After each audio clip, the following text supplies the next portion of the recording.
It's here, episode 2. Welcome to RanjhaSeason. It's your host, Japjot, aka Ranja, aka Daddy Jot, aka your host, aka your Gurdwara daddy. Welcome, my Kanmishis, to episode 2. So I got a lot of love and support with episode 1. I'm so thankful for everyone that liked, commented, subscribed, messaged me on Instagram, which is Japjotlail, JAPJOTLAIL. Twitter, Snap is Jap. YouTube, it's RanjhaSeason. SoundCloud, it's RanjhaSeason. Spotify, it's RanjhaSeason. So you can always like, comment, and subscribe there. And this one's gonna be a little different from episode 1. We're actually gonna step away from the music world and walk into the world of superstitions in India and Punjab in general. And I find that a lot of cultures actually overlap when it comes to superstitions and all that stuff like that. So I think it'll be interesting if anybody wants to talk about their cultures, their communities, anything that overlaps or any superstitions they know. So, I can ward off the evil eye myself. It'll definitely be helpful. And I think it'll be really cool to interact on that as well. So you can always like, comment, and subscribe. So let's hop into episode 2. Let's get started. So personally myself, I'm not really superstitious. I'm just a little stitious. If you watched The Office, you would know what I'm talking about. But I always found that these superstitions usually have an underlying meaning or a reason behind them. So let's extract those things out and kind of see the funnier aspects or just life lessons we could actually learn from these superstitions. So the first one, I always get hit with this one a lot, especially during the allergy season, is sneezing before leaving the house. So apparently it's a bad omen if you sneeze while you're about to leave the house, like you're putting your shoes on and let off a big chew, you're about to get a shoe to your head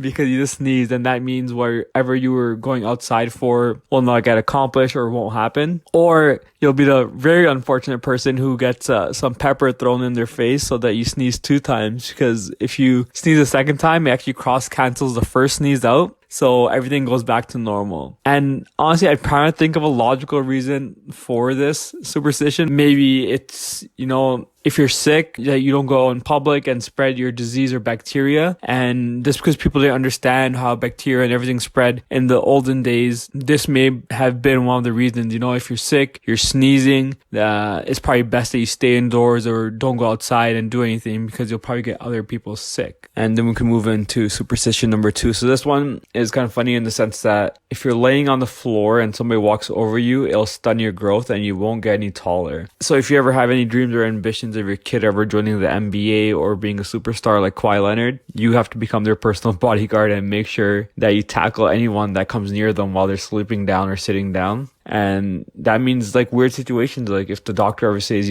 lay down, we gotta do like a blood test or anything like that, you gotta be there to step up to a plate and say no, they can't lay down, because in case somebody walks over them, there goes your $1 million contract. And trying to get the logical reason behind this, I would assume it has to do with being a tripping hazard. Somebody's sitting down and you walk over them, you can trip and fall, especially as a kid. So I think the superstition was made to help people not get injured by falling over somebody. Superstition number 3. This one is actually creepy and scary, and I hate it that I even know about it. As you know from the first podcast, I told you I'm terrified of ghosts. Like, I do not mess with them at all. Don't give me a Ouija board. Don't give me any like Jantar Mantar, like Bloody Mary stuff. I hate it. So this one is if you're driving in the middle of the night and you see a lady on the side of the road and she asks for a ride and you stop to give her the ride. She gets in your car and you don't acknowledge that her feet are backwards, she will eat you alive. But if you see her and you stop and you tell her, what, your feet are backwards, it'll actually prevent her from eating you. I legit have no idea where this superstition comes from or what it means or what it has to do with anything. I'm not gonna even try to explain the logical reason behind it, but this superstition exists and it creeps me out, especially when I'm driving at night and it's foggy or you're driving by something and it's just creepy. So the next time you see an old lady or any kind of girl or anybody standing on the side of the road, think twice before trying to slow down, because that could be the backwards foot lady. Sticking to the theme of ghosts, the next one is not to whistle at night when you're going to sleep, because that also attracts ghosts to come and sing or whistle with you. I actually don't know anyone that does. I guess if you're snoring, that could count as whistling. If you go like I don't know. That's me trying to snore whistle. But yeah, so that also attracts ghosts. So it's kind of weird that in the Punjabi community, anything you kind of do will bring ghosts upon you. The logical reason is probably some kids' parents were just pissed off that their kid wouldn't stop like making noise at night and they're just trying to go to sleep. So they probably made this up and said that ghosts will come if you don't shut the hell up and go to sleep. And it's also the same reason the next superstition exists is don't sit in the staircase because it attracts ghosts to come and sit down with you and talk to you as well. I've never done this. I've always tried to find a bench to put my shoes on or just sit down and relax, especially after I found out the fact that ghosts will become your friend if you sit on staircases. And I know like this is what white people love to hear, like, ooh, a haunted house, let's go inside and explore it, whereas everybody else just bolts the opposite directions to get the hell out of there. So if all my white friends start sitting on staircases, I'll understand why. But like the logical reason behind this one, I would take an educated guess and say that it has to do with the same, like a tripping hazard. You're sitting in the staircase, somebody's walking down, they can trip and fall. So there's always like a logical reason behind this, even when it comes to ghosts. And next one here, I like to apologize to my future wife because you're gonna hate me for this, but I used to eat a karai, so which is a giant pot where you make food in. It's just like kind of licking the cake off the spoon or the batter, and the same sense that like parents don't want kids to eat out of a bowl. So the saying goes that if you eat out of a karai, it's gonna rain on your wedding day. So girl, I hope you pack your umbrella and your poncho because it's gonna be a hurricane, and it's gonna be like level 5, category 5 kind of hurricane, because I've been doing it since day one, and I can understand why it's kind of frowned upon, because you know, if you're sick or you're gonna be passing bacteria while eating in the bowl that everybody else is going to eat out, and nobody wants to deal with that. But again, I'm sorry in advance, accept my apologies. My heer was eating kheer, and now it's gonna rain on her birthday. Wait, not our birthday. Our wedding day. Well, same to same. Yeah, it's like I'm the best present for her anyways. It's RanjhaSeason after all.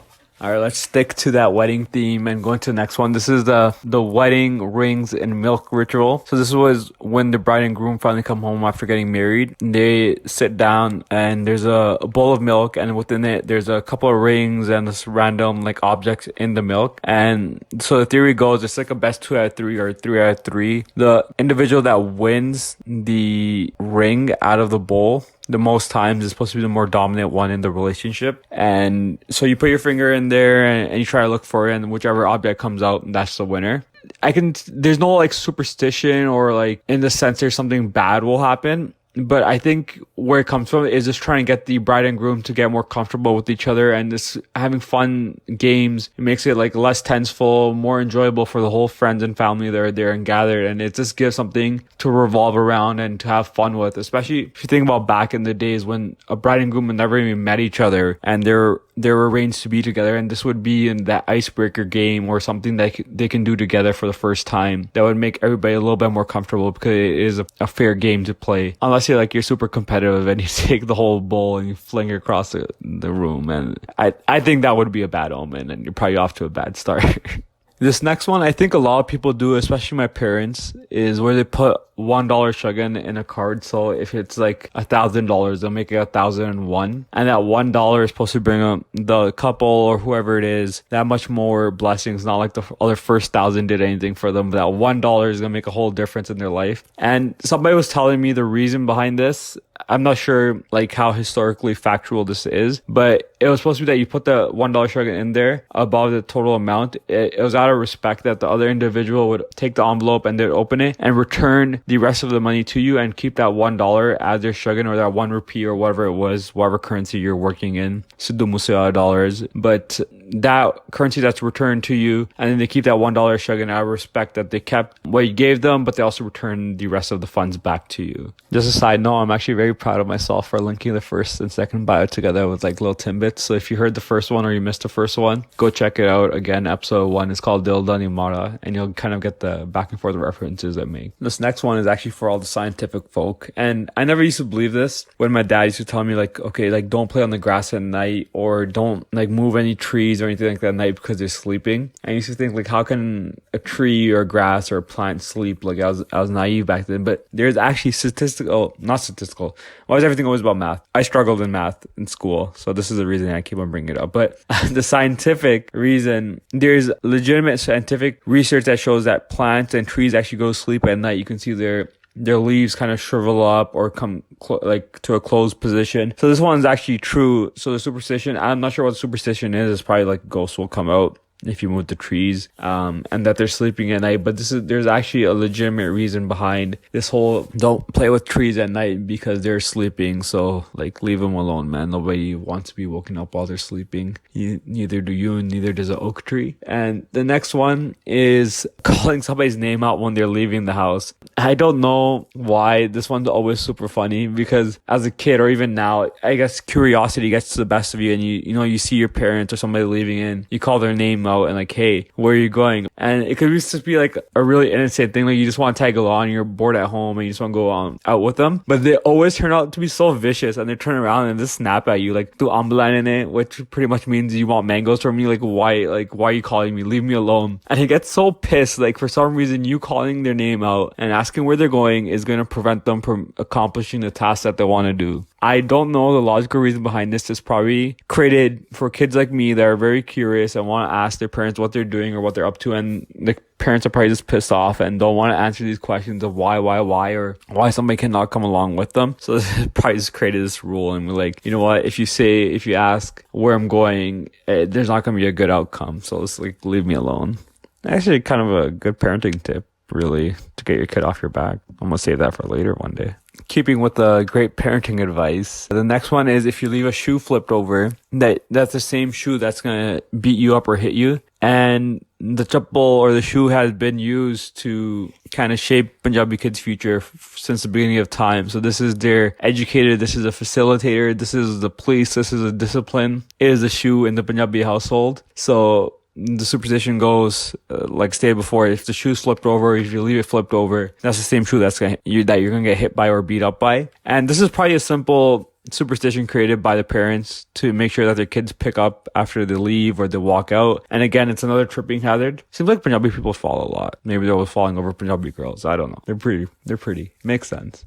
But yeah, so make sure you pick up your shoes if you flip them over, because you don't want to get beat by them. And then the next one, this one, I don't even think you need to do this for your parents to fight, to show them the credit card bill. But it's, if you're playing with scissors or keys or you're just snapping them around, it'll cause a fight to break out between your parents. Again, this is parenting 101. Your kid's being a nuisance by jingling the keys around and they think they're funny. And only way to make them shut up is if you tell them that you and your significant other are going to fight. I know 100% great, healthy parenting going on over here, but whatever works, right? If you're like pushed to the edge, you're working 12-hour shifts, the last thing you want to hear is some kid jingling his bells. The keys, whatever. I'm only doing one take. I'm not editing this out. So kid jingling bells, jingle bell, Christmas time. But that's the reason behind that. And the last one we're going to talk about is nazar or evil eye. And I've seen this a lot everywhere. A lot of girls, a lot of guys are doing this, especially on Twitter. They'll be talking about nazar this, nazar that, don't nazar me, or they'll be like evil eye this. Thing is, at the end of the day, you are like, the funniest thing is, it's the most evil people. Like, you are evil, girl or guy. Nobody's gonna nazar you. You are the one that's giving out the nazar to other people. You are the epitome of like Annabelle the ghost or the doll from The Conjuring. And these people are super creepy. You are the evil. You are sending out that dirty radiation to the rest of the world. So God, please save us all from these kind of people. And the remedy behind this is actually put a black dot or kala tikka. I think it has to be out of mascara or something like that. Anywhere on your person that's supposed to prevent the evil eye.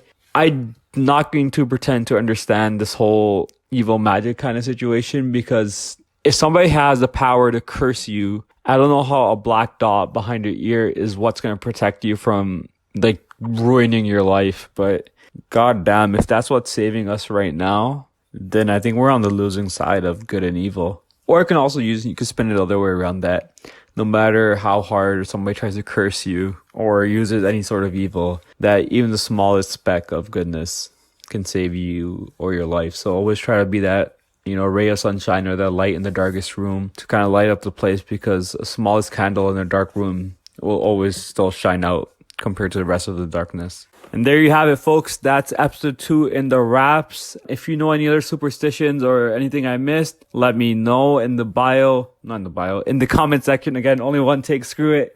We're not editing this part out. leave in the comment section. Make sure you like, comment, subscribe.